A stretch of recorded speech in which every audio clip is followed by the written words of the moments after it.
News of Karnataka YouTube ಚಾನೆಲ್ನ ಸಮಸ್ತ ವೀಕ್ಷಕರಿಗೆ ನಮಸ್ಕಾರ.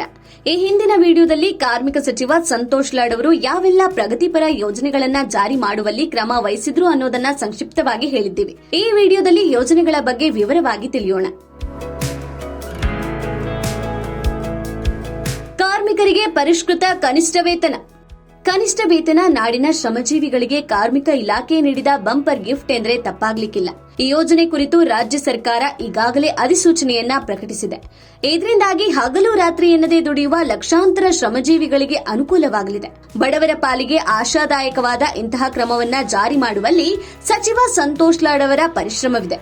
ಈ ಬಾರಿ ಜಾರಿಗೆ ತಂದಿರುವ ಕನಿಷ್ಠ ವೇತನ ಅಧಿಸೂಚನೆಯ ಮುಖ್ಯ ಅಂಶಗಳೆಂದರೆ ಉದ್ದಿಮೆಗಳನ್ನ ವಿಂಗಡಿಸಿ ಅಧಿಸೂಚನೆ ಹೊರಡಿಸಿರುವುದು.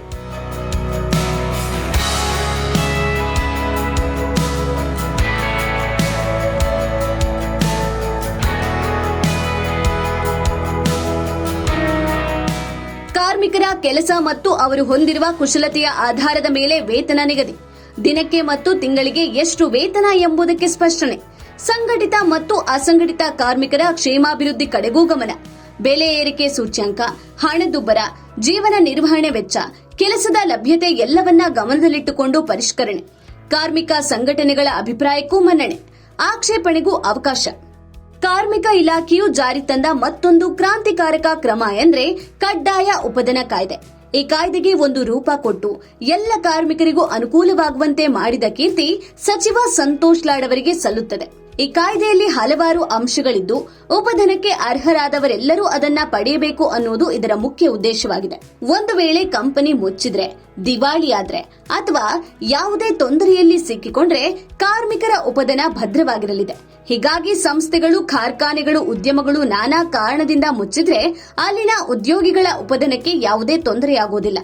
ಉಪಧನ ನಿಧಿಯ ಭದ್ರತೆ ಇರುವುದರಿಂದ ಇತ್ತೀಚೆಗೆ ನಿಯಂತ್ರಣ ಪ್ರಾಧಿಕಾರದ ಮುಂದೆ ಪ್ರಕರಣಗಳು ಕಡಿಮೆಯಾಗುತ್ತಿರುವುದು ಈ ಕಾಯ್ದೆಯಿಂದ ಆಗಿರುವ ಮುಖ್ಯ ಬದಲಾವಣೆಗಳಲ್ಲೊಂದಾಗಿದೆ.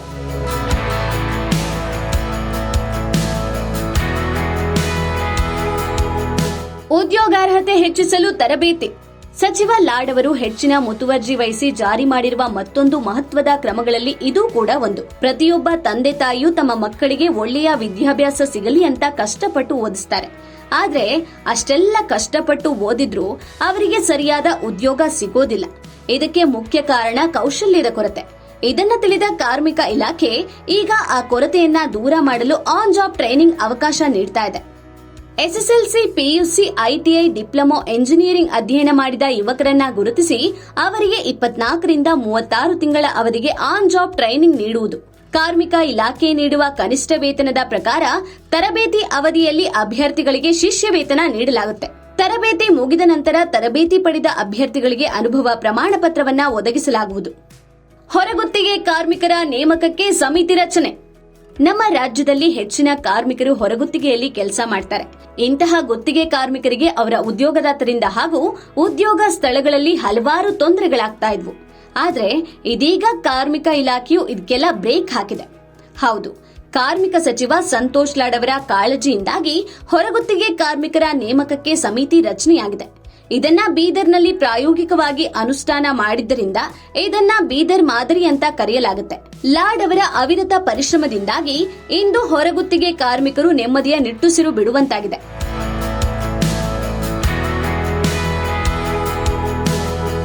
ಈ ಸಮಿತಿಯ ಪ್ರಮುಖ ಅಂಶಗಳೆಂದರೆ ಪ್ರತಿ ಜಿಲ್ಲೆಯಲ್ಲಿ ಹೊರಗುತ್ತಿಗೆ ಕಾರ್ಮಿಕರ ಸೇವೆ ಒದಗಿಸುವ ಸಮಿತಿ ರಚನೆ. ಇದರ ಮೂಲಕವೇ ಕಾರ್ಮಿಕರ ಸೇವೆ ಒದಗಿಸಲಾಗುವುದು. ರಾಜ್ಯದ ಎಲ್ಲಾ ಜಿಲ್ಲೆಗಳಿಗೂ ವಿಸ್ತರಿಸುವ ಮಹತ್ವದ ಉದ್ದೇಶವನ್ನ ಇಲಾಖೆ ಇಟ್ಟುಕೊಂಡಿದೆ. ಮೈಸೂರು, ಧಾರವಾಡ ಮತ್ತು ತುಮಕೂರು ಜಿಲ್ಲೆಗಳಲ್ಲಿ ಅನುಷ್ಠಾನಕ್ಕೆ ತರಲು ಯೋಜನೆ ರೂಪಿಸಲಾಗಿದೆ. ಇನ್ನಷ್ಟು ಮಾಹಿತಿಗಳೊಂದಿಗೆ ಮುಂದಿನ ವಿಡಿಯೋದಲ್ಲಿ ಸಿಗೋಣ. ಅಲ್ಲಿವರೆಗೂ ನಮಸ್ಕಾರ.